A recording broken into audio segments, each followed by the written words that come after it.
if you take it out early, like when you're younger, like if you're like, oh, I need cash, let me take it out of this account, it is taxable income to you. So that's something to keep in mind. Hi, I'm Bette Hochberger, CPA, CGMA. This channel covers tax strategies and preparation, real estate finance, and more. Come learn how to grow your business and keep your wealth. We're going to talk about RMDs, required minimum distributions. It's not necessarily the sexiest topic in tax, but it is something that, as you get older and you retire, or if you're and getting to an age where you've got older relatives who are maybe passing and leaving you money, this is going to become important. So let's hop in.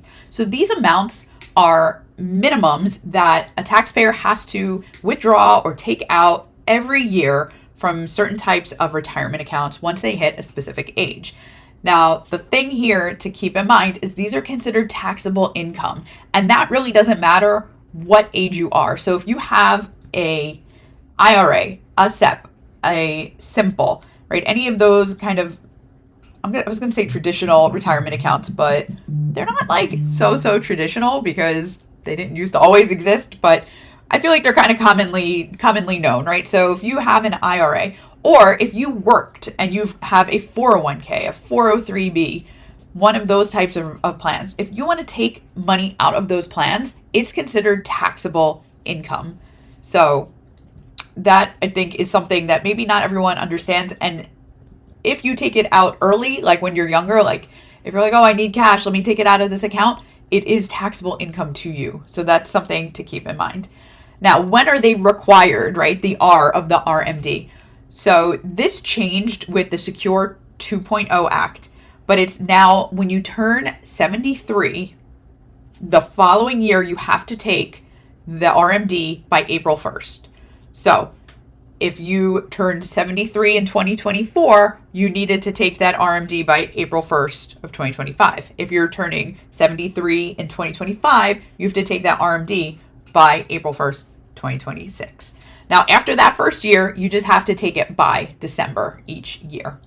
And remember, this is when you're over the age. When you're under, there's not a time. You're just taking it out, and you're taking the money out usually with penalties. So that part kind of sucks, but that's a different discussion. That doesn't apply to required minimum distributions. So age 73 is what we're looking at. That's when these RMDs start.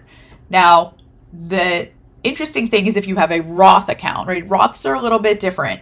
Those are actually exempt from RMDs as of 2024 while the account owner is alive. So if you're 78 and you have a Roth, you don't have to take the RMD out of it. Not the case if it's a regular IRA. So you really have to know what kind of accounts that you have to know if you have these RMDs or not.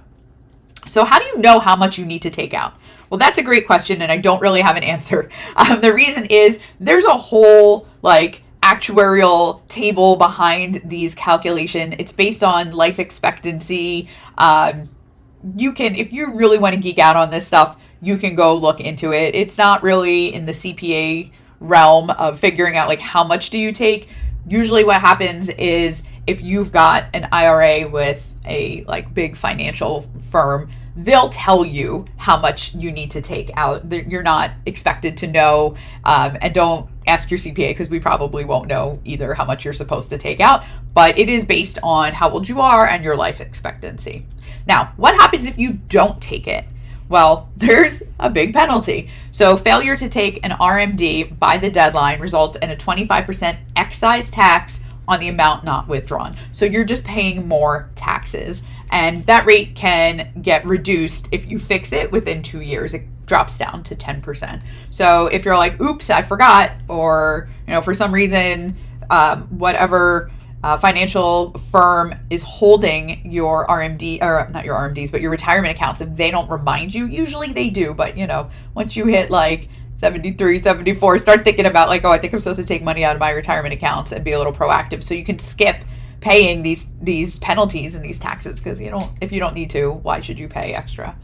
Now, there is a way to sidestep some of this income, right? If you are feeling particularly charitable, there's what we call a qualified charitable distribution, QCD, right? We love our TLAs, 3-letter acronyms for everything. So your RMD can instead be a QCD. And what happens there is if you're over 70 and a half, you can transfer up to $100,000 tax-free directly to a charity, and that counts towards your RMD requirement. So you don't have to actually have that income come to you. You can make that transfer. That one is not necessarily like the easiest to navigate. Probably going to need a little bit of help from that financial institution that's holding your IRA, but it is something that you can do, and you can be charitable and not take that income directly to you. And that's a little bit of a tax planning advice though. And then lastly, let's just talk about those inherited accounts, because I kind of mentioned that earlier. Inherited accounts follow different rules, right? So if you inherit grandma's IRA and you're 30, you're not waiting until you're in your 70s to take that money. There's actual different requirements as to how and when that money needs to be withdrawn. And yes, it's still taxable. Sorry about that piece of it. And it does follow different rules. So if you get an inherited IRA, you're going to need to talk to tax advisor, probably CPA, right? Find out what you need to do, what the implications of that's going to be on your taxes. So I hope you feel a little bit more educated about RMDs. If you still have questions, or if you're getting to that point where you're either having to start make RMDs, or you have an inherited IRA and you're like, what do I do? We're here for you, right? Schedule a meeting with us, shoot us a message, call our office, and we will see you next time. Thank you for watching. If you found this helpful, please leave a comment, like, and subscribe. Stay tuned for more tips on growing your business and your wealth. Bye.